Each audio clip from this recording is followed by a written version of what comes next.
หน่อไม้ยังหน่อไม้ไรบ่ไม่ไล่น้ำแล้วก็ไม่บกน้ำปุ๊บยังบกหมดเมื่อก่อนเด้อไอ้กลับก่อนกลับก่อนนี่มาไม่ใช่เผาเมื่อแท้เอ้าหน่อไม้ไรเอาไปยังมันไรเลย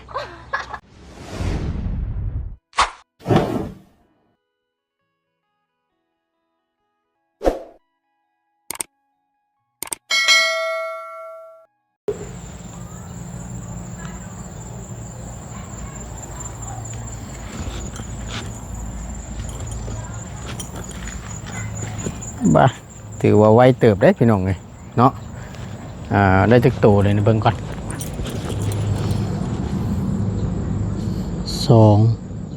4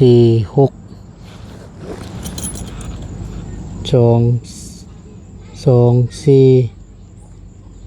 6 7 8 9 10 11 12 13 14 15 16 17ถือว่ารวดเร็วทันใจได้พี่น้องเลยโอ้สงสัยฝนตกแล้วตามเบิ่งนี่ได้17โตเลยเนาะแต่ว่าเพิ่นกบนี่ถือว่าจวดจัดอยู่พี่น้องเลยกับเรามาสวยน้ำแนมมื้อเช้านี่ก็ได้แต่ว่ามาแต่เช้าๆนี่ก็สิได้หลายโตเติบอยู่เนาะเอาก็ยังดีเนาะใครกว่าเพิ่นยังบ่ทันได้ลงมือเฮ็ดพี่น้องอันนี้ถือว่าได้ลงมือเฮ็ดมือทำแล้วก็ดีใจน้ำแล้วล่ะเนาะถึงแม้ว่ามันอาจจะถ่าล้นแน่กับบ่เป็นหยังพี่น้องเนื่องจากสิ่งแวดล้อมเฮานี่แหละเนาะบ่เป็นใจผ้าพลอากาศบ่เป็นใจเพราะว่าฝนมันตกอยู่บ่หยุดบ่หย่อนนะพี่น้องเนาะเอาก่อนอื่นกราบทักทายสบายดี FC เบิดสุขุสุคนโดยพี่น้องเด้อบ่ว่าสิอยู่ในและก็ต่างประเทศก็ยินดีต้อนรับเข้าสู่ช่องประธานป้องชาแนลคือเก่าพบเจอกันบรรยากาศค่อยคำลงแรงทางสร้างเพิ่นก็จะกลับแล้วแหละตามเบิ่งเนาะโอ้จังแม่นเพิ่นเฮ็ดหยังพี่น้องเอ้ยนั่งค่อนกลุ่มอยู่เบิ่งก่อนดอกกบตัวนอกน้ำนี่ตัวนี้หาคูณ10บ่คูณ12บ่ตัวนี้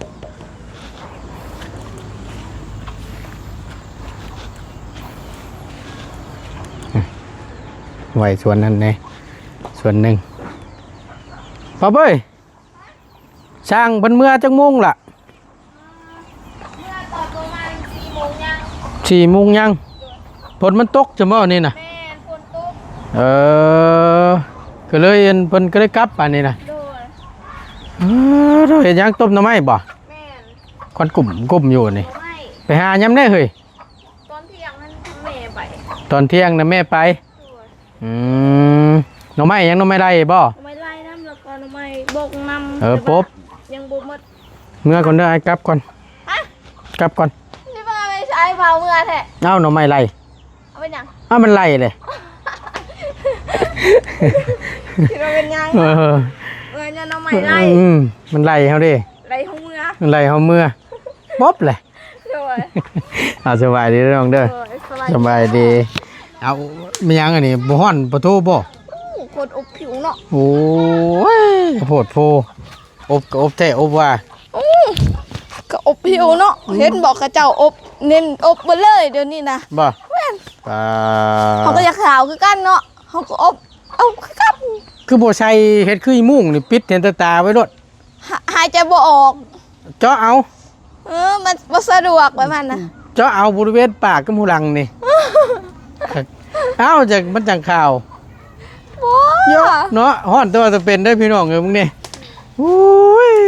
เอาแท้เอาว่าเป็นแค่จ้องช้ำได้ฮะบ่เข้าก็ให้หูไปเนาะโอ้ยจังว่าจะได้บาดนี่ผู้ข่าวก็มันทู่ไปเพิ่นว่ามันเป็นไปบ่ได้แล้วถ้าในเมื่อเฮ็ดขนาดนี้เลยผู้ข่าวมันทู่ไปโดยก็ดีแล้วล่ะเนาะเฮ็ดเวียกไปน้ำอบผิวไปน้ำโดยแล้วเราบ่ป่ามันน่ะยังน้อยเดียวพอดีฝนตกตอนเที่ยงก็เลยมา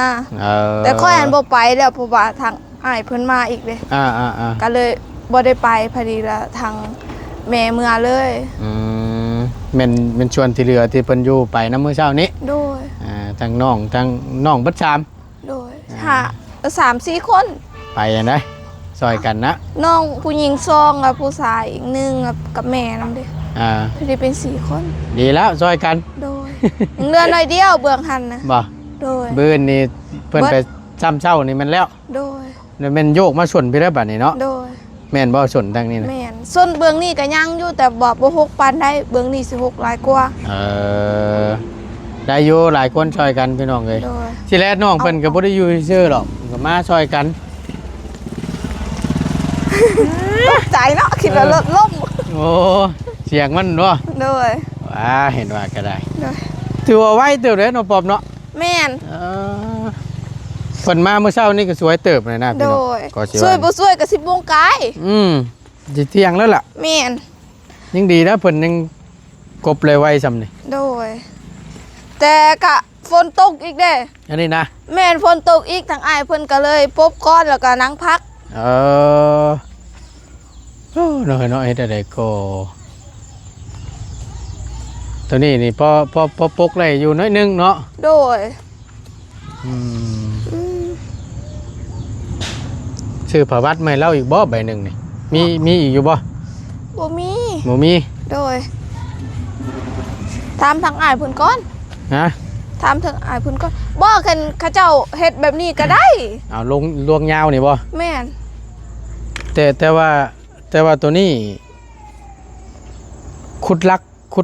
กขึ้นไปแล้วเอาชนผาบัดตัวนี้มุงให้มันให้มันชัวร์เหลียวกันเลยเนาะแม่นก็ได้จะว่าสิคักประจักษ์เพราะว่าตัวนี้เพิ่นก็กบอยู่นี่บ่โดยอีกคนนึงเห็นได้โดยเฮาลึงชนผาบัดตัวนี้แม่มุงขึ้นนะขุดลักไว้2ลักทั้งนั้นโดยแต่ต้องถามเขาเจ้าก่อนเพราะว่านี่ก็เขาเจ้าเป็นคนเฮ็ดเด้นั่นแหละจังว่าเว้าถึงหั่นนะโดยเพราะว่าทั้งนั้นก็สิได้โฮมนำแม่นโฮมทั้งพี่ผู้เดียวรถโยผู้อยู่นอกนี่มันก็อยากหน้ายุ่งไปอยู่ได้ไหนก็เปียกเว้ยมันฮ้อนเด้พี่น้องตั้งเทื่อว่ามันแหลนนะโดยว่าสิว่านี่เนาะแต่เพิ่นสิกบมวนประโทเนาะปอมเนาะแม่นไม่มันอันนี้เด้มันชุ่มมันนี่จักเพิ่นสิห้องฮะจักเพิ่นสิห้องอืดว่านั่นล่ะจักเพิ่นสิห้องจักเพิ่นมันสิห้องโดยมันห้องแบบใดมันห้องมันก็ห้องกว่าเก่าอีกมันห้องกว่าเก่าโดยโอ้ยโตก็บอกไปละบาทนี่เอาไกลีเนาะเขาเอิ้นน่ะมันห้องเอามันห้องเขาตรงเอาตัวยังเคลียร์ตัวใหม่ก็ได้เคลียร์อันนั้นขี่เลื่อยมันที่ว่ามันออกหมกปากมันบ่แม่นมันฆ่าใช่บ่โดยเรื่องปกติบางเทื่อมันกินลายมันก็แค่นเป็นเรื่องปกตินั่นน่ะเนาะดีแล้วไอ้นับเบิ่งก็ได้17ตัวพุ่นแล้วมากินแม่นบ่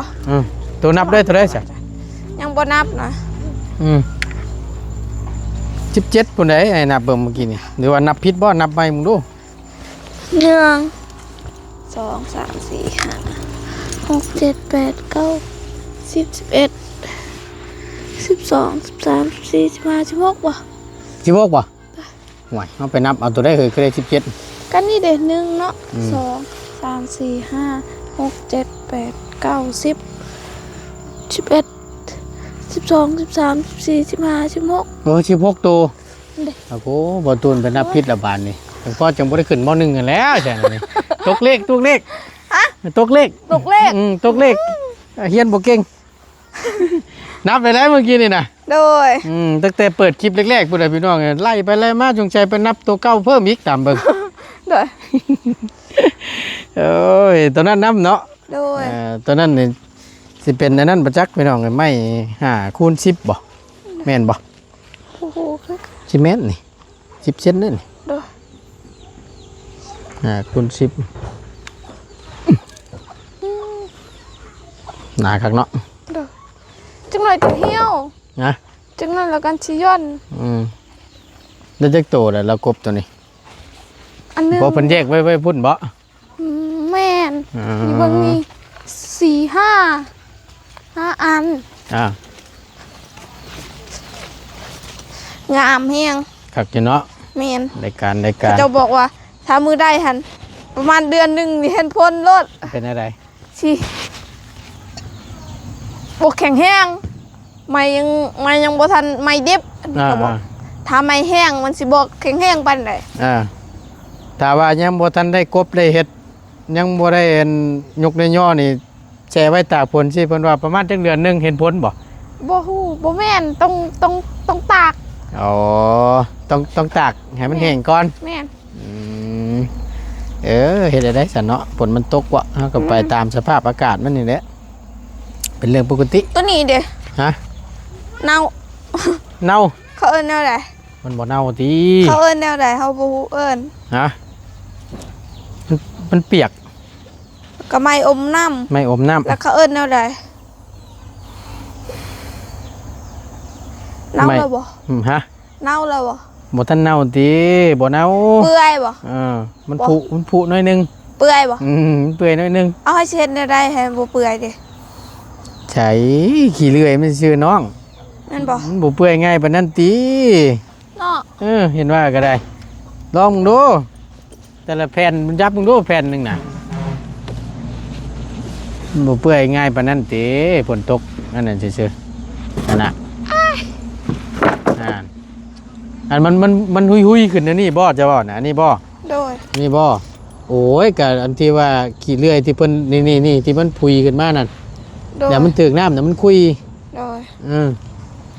บ่ขนาดนั้น ปวก ปวกขึ้นบ่ แม่นปวกกินแล้วนี่ มันทันได้นั่นดอกบ่เป็นหยังดอกเห็นว่าก็ได้และเฮาก็เพิ่นช่างเพิ่นกำลังกบอยู่ โดย ดูให้มันเป็นหนึงได้ใช่บ่เป็นหยังติซองเบิ่งงัดเบิ่งดูจักหน่อยอันนี้ก็ธรรมดาแหละฝนตกใช่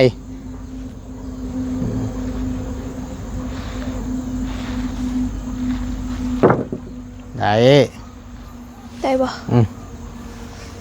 พุ่นแหละบาดเพิ่นกบพุ่นคือเจ้าเห็นพุ่นแหละเรื่อง เด้อ ข่าวของต้องอยู่น่ะเห็นบ่ โดย เป็นหยัง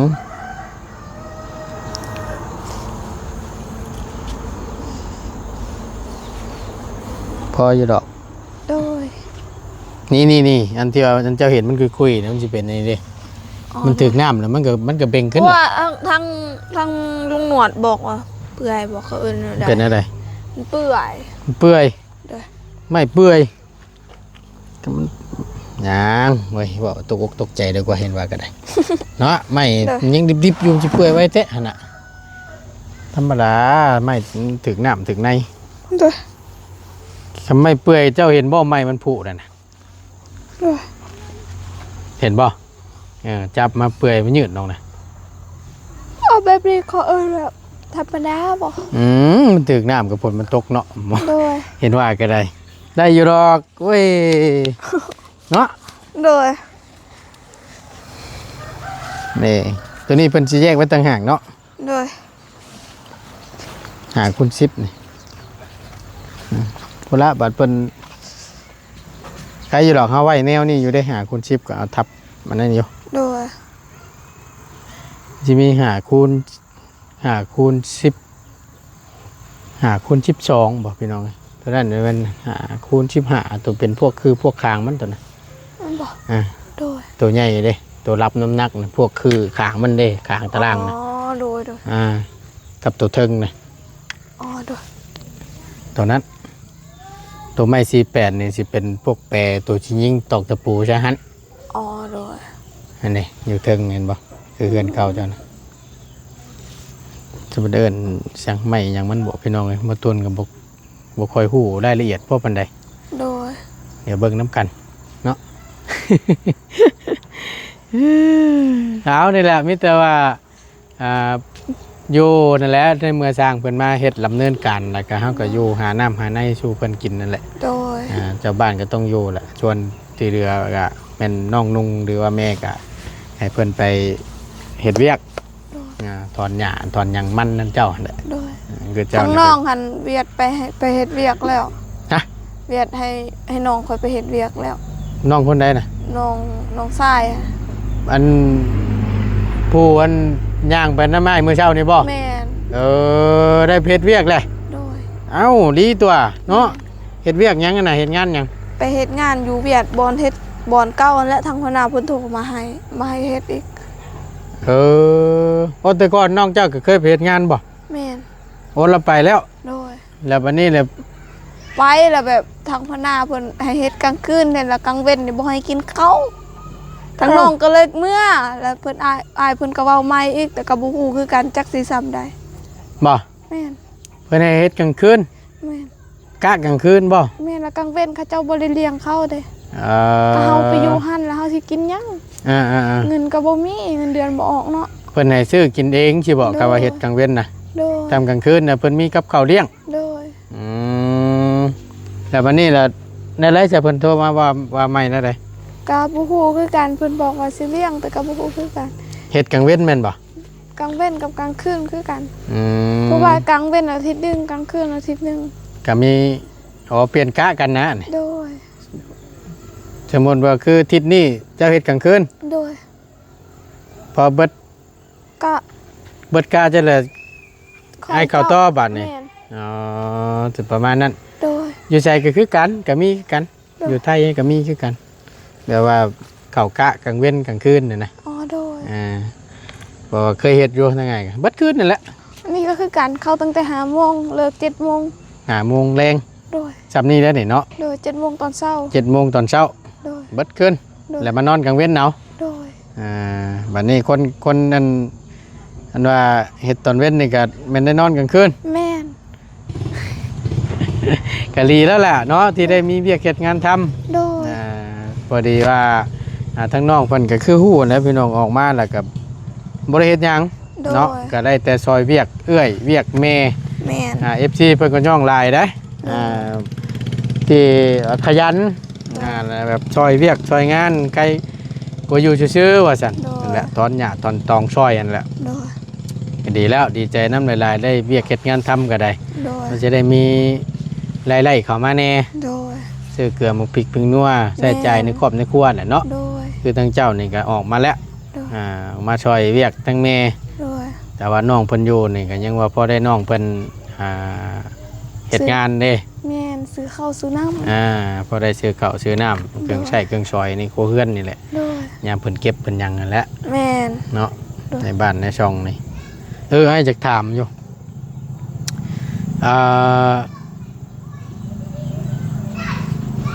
อันว่าอันนี้สมมติว่าสร้างเพิ่นกบไม้กบตอกเรียบร้อยนี่ก็คือเจ้านับถือศาสนาคริสต์นี่ โดย เพิ่นก็หามือยามมืองามยามดีคือกันบ่ อ๋อ เข้าพรรษาก็ขึ้นได้บ่ย่อได้บ่เอิ้นนี่ กับบ่ฮู้คือกันคือสิหนอได้เบิด เพราะว่าเพิ่นบ่ได้ถือพุทธ แม่น บ่ได้บ่ ได้ กบไม้แล้วก็บ่หล่นดอกคำว่ากบไม้กบตอกมันยังแล้วเรียบร้อยแล้วก็เป็น ยกเลย คือสิได้วันพุธบ่พุธวันพฤหัสนี่แหละ ประมาณนี้บ่ โดย พุธพฤหัสบื้นมื้อนี่ าทิตย์หน้า เอาที่หน้าเพิ่นบ่ โดย ใครอยู่ฉันนึกว่าบื้นมื้อนี่ป้าโต ยังทางอายเพิ่นยังบ่ทันได้บัก แม่น โดย ก็สิคำว่าลาวๆนั่นก็พุ่นแหละเจ้าว่าชูชีกันกับขึ้นเฮือนน้องเลี้ยงบ่จังนะ แม่นทางแบบไปเฮือนโรงเรียนก่อนแล้วก็แบบให้เพิ่นขึ้นก้อนสิบ่ให้ตำกันน่ะ โดย บ่เกี่ยวกันติ ก็บ่แม่นว่าบ่เกี่ยวแต่ว่าสิไปเฮือนน้องเพิ่นนำ ถ้าสมมุติว่าทั้งเฮือนเจ้าวันเพิ่นหามื้อหาวันยกย่อพร้อมกันก็มันก็ต้องยกขึ้นพร้อมกันเด้อ ก็ทางอาจารย์ลาวบอกว่าวันพุธกับวันพฤหัสหรือว่าวันศุกร์ก็ได้ เพราะว่าเขาถามอาจารย์ลาวบอกอาจารย์ลาวบอกว่าบ่ตำกันบ่ให้ตำกันแบบบ่ให้มือเดียวกันหั่นน่ะ เดี๋ยวก็พังเบิ่งจ้ะ โดย เบิ่งตัวจริงอีกเทื่อนึง โดย เนาะ โดย สิไปกินลาบชิ้นเนาะขึ้นเฮือนใหม่เด้ แม่น มันปากเขาอีกแล้ว หวานปากเฮาอีกแล้ว แม่ โอ้ยไปกินจำได้ดีไปนะ กินหลายเนาะ กินหลายอยู่บ่ดี แม่น ไปรอบก่อนน่ะคือบ่ได้พอมื้อ ฮะ ไปขึ้นเฮือนใจน้องใจรีคือกินบ่ได้พอมื้อพอมื้อ ก็ กินน้อยเดียวนึง หั่นล่ะเฮาไปแบบทางหน้าบ่าวหั่นเพิ่นไปเฮ็ดใบสนุกครัวเด้เฮาก็อยู่เฮือนนี่เฮาต้องแล่นไปคู่หน่วยหั่นน่ะเฮาจะมืดมืออยู่มื้อหั่น ก็เลยพาว แม่น มาก่อน โดย เอาเต็มที่ฉรอบนี่เด้อ โดย ไปยินดีขึ้นเพื่อนใหม่น้องเลี้ยงนี่ก็ล่างท้องไปคัก แ แม่น สิผู้เฝ้ากินข้าวแล้วไปกิน เฮา พุ่น กิ เนาะ นเฮาลืมกินน้ำหวานเลยเนาะ ลืมกินน้ำหวาน แม่น โอ้ย น้ำเขาลืมกิน ข้าวแห้ง ข้าวแห้ง ตายดีแล้ว วันนี้เฮาสิกินให้อิ่มท้องเลย ดีแล้วอันว่าเข่าบ่ติดคอเข่าบ่ติดคอนี่ดีแล้วเนาะข้าวก็เกลี้ยเห็นว่าก็ได้เอาเดี๋ยวเบิ่งน้ำกันอีกเทื่อนึงพี่น้องไอ้ให้สร้างเพิ่นกบไม้กบตอกแล้วเรียบร้อยให้เพิ่นบากว่าประกอบ แม่ แล้วจังค่อยว่ากันอีกเทื่อนึงเนาะว่าเพิ่นสิเลือกมื้อใดกันแน่มื้อหยุกยอเฮือนน้องป๊อป โดย ก็เบิ่งน้ำกันเบิ่งตัวจริงน้ำกันอีกเทื่อนึงว่าซั่นซะเพราะว่ามันเฮาก็ยังบอกไปบ่ได้พี่น้องเอ้ยเบิ่งให้เพิ่นแล้วเพิ่นทั่วหั่นแหละเนาะ โดย ตะปอกตะปูมาครบแล้วเหรอวะ กะ บ่เชียงชื่อมาแล้ว ตะปู7ตะปู8 โอเค ตะปู10 โอเคได้เนาะ ก็คือสิได้แล้วเนาะคือสิบ่ได้เป็นหยังดอกเต้ เอาไปหมอหน่อไม้ตัวตาย เอาเนาะเร็ว มันสิจืดอยู่บ่ละบาดนี่ ยังดอก ต้มแตะลนแล้วบ่ซะ กะโดนเติบแล้วแต่กะหากะนำนึงเด้ โอ้คักกะดีพี่น้องเอ้ยหน่อไม้ไล่ ด้วย โอ้ยเนาะผู้ใดอยู่เทิงน่ะฮ้อนแต่ว่าจะเป็นแล้วนี่ ด้วย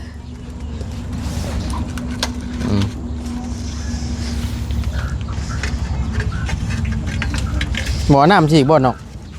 บ่อน้ำฉีกบ่นี่น้ำบกเลย ยังอยู่มืดไฟนี่ก่อน เบิดชุดนี่แม่นได้แม่นบ่ บ่ บ่ยัน โอ้ ว่า คือการอายกระซิบเบิ่งจักหน่อยนะ เอามาชิมไหมสิชิมนี่เบิ้ง เบิ่งหาโนตัวขาวๆก่อน มาโดดเบิ้งชิมเบิ้งเป็นอะไรโอ้ยเป็นให้ชิมกับพี่น้องนี่ ชิมตัวน้อยๆก่อนเด้อ ฮะบ่ตัวน้อยเขาฮู้แล้วว่ามันจืดเขาต้องชิมตัวใหญ่เขาจะได้ฮู้ว่ามันจืดหรือบ่จืดเด้ ตัวบ่ขาวก็ได้บ่ บ่ขาวก็ได้นี่ตัวใหญ่ๆนี่นั่นแหละโอเคเบิ้งหันมันต้องพิสูจน์ตัวนี้เด้มันจังสิฮู้แต่ว่าตัวน้อยน่ะมันจืดไว้ตัวน้อยน่ะลองเบิ่งดูฮะ ตัวทรงสิจืดดอก บ้า เขียวแฮง อ่อนๆเลยพี่น้องเอ้ยหน่อไม้ไรนี่ ฝนตกตลอดเด้บ่ให้อ่อนได้เนาะแหละ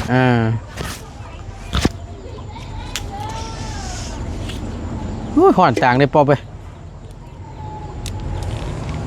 เอ้าจักหน่อยก็ตกกินได้ซะ ขอบใจหลาย ฮ้อน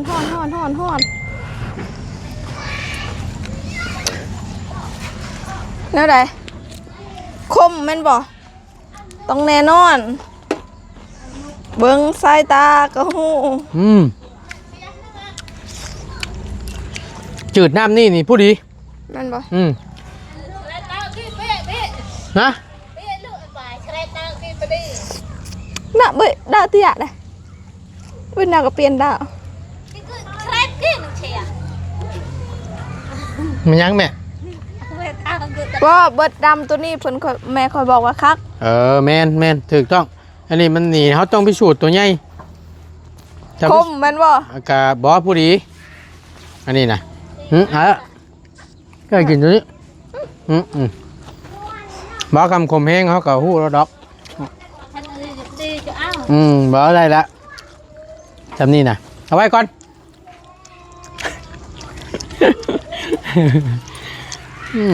เอาเลยบ่ มา เสียเอาไปเมื่อกินน้ำ ไว้กินจ้ะ บ่เป็นหยัง อยู่เพื่อนกับแกงหน่อไม้นะ เอาคันซันกะ บื้นไว้ชูช่างมันกินบื้น แม่โดย หมูย่างเพราะว่าดุงเกิมเป็นเฮ็ดเมนูแกงหน่อไม้ โดย เฮ้ยมากินเป็ดบ่เรียบร้อยมาไผน่ะ มาหน้าบาวเฮา ตายคอรอมากินไก่มาคบไก่ นี่ไอ้แหละอันเปยตะปาดเบาอันนั้นก็เลยก็ตะปาดเบา พี่น้องเอ้ย ถ้ามีองค์เลยมาจงนูจัด ไก่ตายซ้ำปัน แม่ มันจะได้ต้มสมัยกินอยู่บ่มันตายไปเลย เอ้าน่ะ ขอให้อย่าตายเบิดเด้อ ตัวผู้นี่แม่นบ่ตัวผู้นี่ ตัวผู้นี่ บ่แม่นไก่ข้าเจ้าอย่าหาเบิ่ง ว่าแล้วเบิ่งจึงบ่ได้ อย่าหาเบิ่งไก่ข้าเจ้า เนาะเอาไปเอาไปมีไปน้ำรถให้น่ะ ไป กินมีแล้วมันจังมีแฮงเอารถให้ล่ะ เบิดอีเลยบ่ใจเด้อ ชุดมันเด้ โดย โอเคครับป่ะจัดเรื่องขึ้นตาเด้อ คมบ่จัก ขมเป็นยาเพื่อนอ่ะ แสดงว่าคมแหละนี่ ขมเป็นยา นี่ เอาโอเคไปล่ะอยู่ดีมีแห้งได้แหละ มีแห้งเด้อใจเด้อขอให้เดินทางปลอดภัยขอพระเจ้าอวยพรเด้อ จ้าทุกคือการหายใจยากน้ำชุดเจ้ากับพวกแห้งเดี๋ยวนี้จกขี้หวานจับอบเตะอบว่าพี่น้องเลยไปขอบคุณในไลน์พบเจอกันคลิปหน้าได้พี่น้องเด้อสำหรับคลิปนี้บทตูนไปแล้วสบายดีเด้อ